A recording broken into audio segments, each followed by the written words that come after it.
ተጣልቼ ነው የወጣሁት። መመለስ አልችልም፣ አላውቅም። የሆነ ነገር ማድረግም አለብን እያለች ትገኛለች። አሁን እሱን አማክሬ ምን እንደሚለኝ ይነግርሻለሁኝ። እሺ ሲኖላ በቃ መቼ ነበር ያፈቀርሽ ብሎ ጥያቄ ሲያቀርብላት አላውቅም። ድንገት በቃ እንግዲህ ሳታስፈቅደኝ ልቤ ውስጥ እንደገባ አወኩት። ያንማ በፍጹም ልታፈቅረኝ አትችልም። ስለዚህ እንደዚህ ኩነሽ በእኔ መደበቅ ስትሞክሪ የዛን ሰዓት ልቤን የሰረቅሽው ስለዚህ ስለወደድከኝ እንጂ በቃ ቤት ያስገባኝ ለዛ ነው። እና ስለዚህ በቃ መንገድ ላይ የሚጥልም እኮ አለ። የሆነ ጭራቅ ባለሽ እንግዲህ የእሱን ስም መስማት አልፈልግም ትላለች ሶሎላ። ሲኖላ እንግዲህ እኔ አፈቅርሻለሁ ብሎ ይገልጥላታል። እሺ እኔማ አፈቅርሃለሁ ትለዋለች። ከዛ ስልክ ይደውላል። የሲሎና ባልተቤት አንድ ስራ ነበር ይመችህ ነበር አሁን ምን ችግርህ? በቃ የባለፈው አይነት ነው። በቃ ለሴት ግን አይከብድም እንዴ? የምትቀበለው ብር ይከብድሃል? ሰዎች እንግዲህ በቃ በተፈጥሮ አስተማማኝ ናቸው ብዬ ስለማስብ ነው። አንተ ወሬ አታብዛ፣ ስራህን ብቻ መስራት አለብህ። እሷን መቼ ነው? አሁን ነው ስራው የሚቀጥለው። ከቤት አትወጣም። እሷ እንድትወጣ ታደርጋታለህ። እንዴት? እሱን እንዴት አደርጋለሁኝ? አንተ መንገድ አይጠፋህም ብዬ ነው። ትንሽ ከባድ ነው።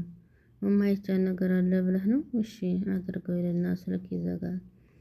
ይሄውልሽ እንግዲህ ራሱ ከቤት አስወጥቶ በጣም ይደበድባታል። እኔም እንደዚህ ታልሆነች አንጀቴ ቅቤ አይጠጣም። እንደዚህማ መሆን አለበት። ክብራችን እንዳዋረዱት እኛም እናዋርዳቸዋለን።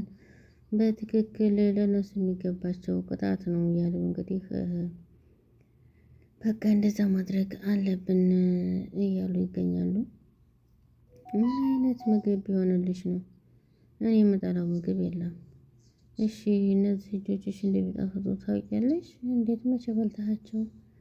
እና አንቺ የነከሽው ምግብ በሁሉ ይጣፍጣል። እድለኛ ነህ፣ ባለሙያ ሴት አፍቅረሃል ትለዋለች። እና ከዛም ደግሞ ቆንጆ እንግዲህ ጸባይ ሰናይ መልአክ የሆነች ልጅ እንዲያከምከኝ እንደሆነ ታውቃለህ። በቃ እንግዲህ በቃላት ሁሉ ተሰባበረ። በቃላቶችህና ነፍሴ እንደ አዲስ እየወለድካት ነው። እንደማትጎጂኝ ቃል ግቢልኝ።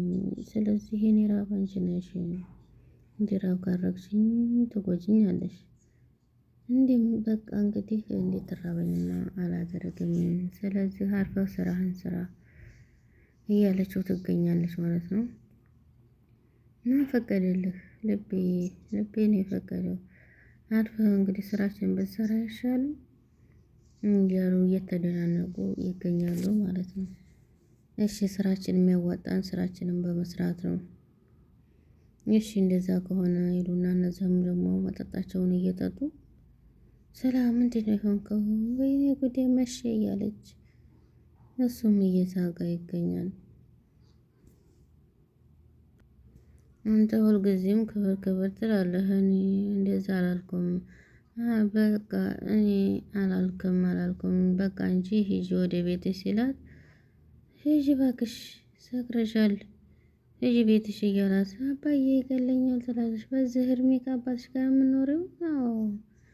እና እንግዳ ስለዚህ ምን ይሻልሻል ሲላት በቃ ብዙ ጊዜ ጓደኞቼ ጋር ነኝ እያልኩ ነው ውጭ ማድረው። ዛሬ በቃ ጓደኞቼ ጋር ነኝ እለዋለሁ ትላለች። ስለዚህ ለጓደኛሽስ ቢደወልላት እና እንዲህ እንደማረግ ታውቃለች። እኔ ጋር ነሽ ብላ ጓደኛዬም ትዋሻለች እንጂ በቃ ዱርዬ ነሽ ሲላት አይደለሁም ዛሬ ግን አንተ ቤት አታሳድረኝም ትለዋለች። እኔ ምን አገባኝ ዝግሬ ይላታል። ይፈቅድላታል። በቃ ተነስ እንሄድ ትሉና በመሄዳቸው ይስማማሉ። እሺ ሁላቸውም እንግዲህ እየተደጋገፉ ይሄዳሉ ማለት ነው። ኡርካና ሲኖላም እንግዲህ አንድ ቤት እነሱም አንድ ቤት። ወይዘሮ ምላት ቤቴ ይሄን ይመስላል። አንተ ሰውዬ ግን ትጠጣለህ እንዴ? ቤትህን እኮ አውቀዋለሁኝ መሆንህ ነው። እና ምን አይነት ነው? በቃ አንቺ መተሽ ታውቂያለሽ። በቃ ልሄድ በቃ ልተኛ ሶፋ ላይ ነው የምተኛው። አንቺ እኮ እንግዳ ነሽ። ሶፋ ላይ ሳይሆን እዛ ሂጂና ተኝ። አንተስ? እኔም እዛው ነው። ይበቃናል እኮ ይላታል እሱም። እሷም በመሳቅ እንግዲህ ሲኖላ እንግዲህ በጣም ጎበዝና ጀግና ናት። ምክንያቱም አርፈሽ እኔ ጋ ሁኚ ሲላት አንዴ አንተ ወንድ አይደለህም እንዴና ስለዚህ መቆጣጠር ስለማትችል ስለዚህ ለዛ ነው ታምሮችን ታላዘዘው ሰውነታችን ምንም ማድረግ አይችልም። ጥሩ አንተ ሰባኪ ነህ፣ ራሳችንን ለምን አንፈትንም በማለት እሷም ተስማምታ እንግዲህ ኦርካ እንግዲህ በጣም አመሰግናለሁ እኔ አምኜህ ነው ምንም ነገር መፈጠር የለበትም ትለዋለች። አንቺ እንዳትወጥኝ እኔ ግን አልቸኩልም ጉረኛ ትለዋለች። እንግዲህ ስለዚህ ተስማምተው ሁላቸውም ኦርካ እንግዲህ እኔ አምኜሃለሁኝ ብለው እንግዲህ አርፈው ይተኛሉ። ከዛም በኋላ እንግዲህ ሁላቸውም እንግዲህ እየጠጡ በአንድ ሆነው የሰሩት ምን አድርገን አንተ እንደዚህ ያደረከኝ እያለች እሷ ሁላቸውም እየተሰዳደቡ እና እየተደናገጡ ይገኛሉ። አንተ አጠጥተህ ጉር ሰራኝ፣ በቃ እንግዲህ ታዝፍ ውጪ ትለኛለህ እንዴ? እናንተ ሴቶች እንግዲህ እንዲፈለጋችሁ ታደርጉና ይህን ትደጋግማላችሁ። ለማናቸውም እንግዲህ ሁሉም ነገር እንዲያውቅ አልፈልግም፣ ምንም እንዲያውቅ አልፈልግም ትለዋለች። እና አሁን ተዝህ ሂጂልኝ ይላታል። ሲኖላም እንግዲህ ቁጭ ብላ እንዴት አልተኛሽም እንዴ? እንደዚህ የምታይ ምንድን ነው? አንችልም ትለዋለች። እና ሆነሽ ነው የተነሳሽው ለምን አልተኛሽም ይላታል። ኦርካም ታማኝ ነህ ትለዋለች። በቃ የሆነ ነገር ማድረግ መስሎች ነበር ሲላት እኔ ተጠራጥሬ ነበረ። እኔ ውሸትም አልወድም መዋሸትም እንደዛው አልወድም። ማንም ይወዳል ብለህ ነው ብላ እሷን መልስ ሰጠዋለች። በውሸት እንግዲህ የተገነባ ፍቅር መቆየት የለበትም መቋጨት ነው እንጂ። አዎ ትላለች። እሷም እንግዲህ ከኔ በፊት እንግዲህ አፍቅረሽ አታውቂም ሲላት አዎ አፍቅሬ አላውቅም የመጀመሪያህ ነኝ፣ በቃ እድለኛ ነኝ ይላታል። የዋሸሽ ነገር የለም አይደል ሲላት ኧረ አልዋሸሁም፣ ምን እንዴት ልዋሽህ እችላለሁ? እኔ አንድ ጊዜ እኮ ተጎድቻለሁ፣ በውሸት ግን ድጋሜ ከአንቺ ጋር መጎዳት አልፈልግም ሲላት ነበር። ስለሆነ ምንም ነገር ይቅርታ ላደርግ እችላለሁ፣ ግን የዋሸኝን ሰው በጣም ነው የምጠላው። ሰው እኮ ግን ፈርቶ በሌላ ምክንያት ሊዋሽ ይችላል። ውሸት አንዴ ውሸት ነው። እውነቱ መውጣቱ ላይ ቀር ዋሽተሽ ነገር ከምታበላሽ ነገሩን እውነት ተናግረሽ መጋፈጥ ይሻላል። ስለዚህ እንነሳ እንጂ እንሄድና ቁርስ ማን ሊሰራ ነው? እኔ እሰራለሁ፣ አንተ እረፍት አድርግ ትለውና ትሄዳለች። እሺ በመቀጠል እንግዲህ ምን ሆኜ ነው? ምን ዋሸሁት? መዋሸት አልነበረብኝም፣ በፍጹም መዋሸት አልነበረብኝም እያለች ሲኖላ በቃ ቢነግረው ምን እንደማይፈጠር ነው ያልነገርኩት። እሱም እኮ ፍቅረኛ እንደነበረው ነግሮኛል። እኔ ለምን ዋሸሁት? ይሄ ምን ችግር ነበረው? እውነቱን መናገር ነበረብኝ እያለች ብቻዋን እያሰበች ነው። ጊዜው ሰዓት መናገር አለብኝ፣ አሁንም ጊዜውና ሰዓቱ አልሄደም እያለች እሷም ብቻዋን እያሰበች ትገኛለች።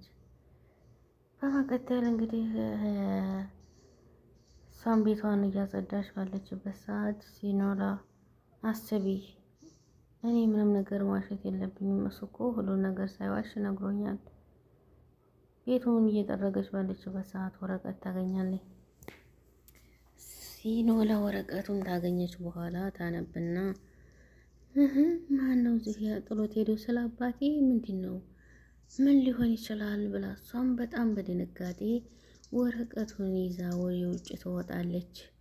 ወደ ውጭ በሩን ማን አለ የለም በማለት እሷም ታይና ስለ አባቴ ወይኔ ጉዳይ እያለች አባቴ የሆነ ነገር ሆኖ እንዳይሆን በፍጥነት እኔ መሄድ አለብኝ እያለች እሷም በጣም ተጨናነቀች።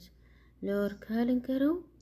አይ ለማንም እንዳትናገሪ ይላል እያለች እሷም ወረቀቱን ጥላው ወደ ውጭ ትሄዳለች። እንግዲህ ይኸውልህ እርግጠኛ ነኝ አባትሽ ስላት ትመጣለች። እሷ ተመጣች ምንም ችግር የለውም። ክንድህን አሳያት እሺ። አንተ መሆንህን ተወቅ እንዴ? በደንብ ተወቅ፣ ማወቅ አለባት። ክብሬን እኮ የሚመለሰው እንደዚህ ሲሆን ነው።